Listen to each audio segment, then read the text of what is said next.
ауыздан абария болсаң, сол айтқан нәрсеңмен сыналасың негізі. Хунайн деген шайқас бар таифтықтармен болған қажекелер. Осыдан шамамен 60 километр жерде Меккеден мына жерден. Хунайн деген жер бар, ойпат мынадай.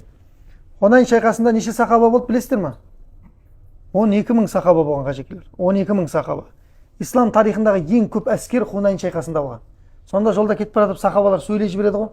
Бүгін біз көппіз дейді ғой. Қиратамыз дейді. Қарасаңызшы.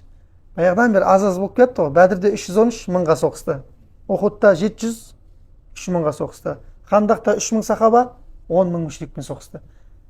Постоянно аз болып кетті. Енді көп 12 000 сахаба. Ояң. Бүгін біз көппіз деді ғой. Ай, пайғамбарымыз бекер айтып қойыңдар осы сөзді. Ана ауыздан асылық сөйлеу деген осы қажекелер.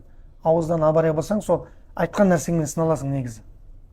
Қарасаңшы, сахабалар 12 000 сахаба Хунайн шайқасына, ойпатқа Хунайнға кірген кезде жебелер жаңбыр сияқты жауған.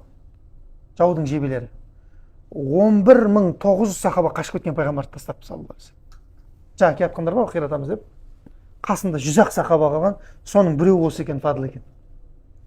Қасында 100 сахаба қалады, пайғамбарымыз дұға қылады. Я Алла, менің жанымда қалғандарға, көбісі ансарлар қалып қойған.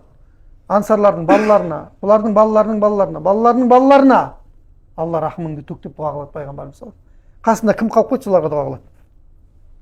Бірақ енді кейін келеді олар. Жаңа ана бірінші соққыда абдырап қалады да, қашады ғой бәрі пайғамбар тастап. Кейін пайғамбарымыз айқайлатады, ана ей Ридуан сертінде серт бергендер, қайтыңдар ағаштың түбінде деп айқайлайды. Қасына сахаба айқайлайды, қашып бара жатқан сахабалар қайттан келеді де, сөйтіп ана жаудың әскерін істейді, қажекелер жеңеді. Алла тағала Құран кәрімде "Яума Хунайнин а'жабаткум касратукум" деп аят түсіреді. Хунайн күні сендердің көптіктерің өз-өздеріңді дандайыстып қойды дейді.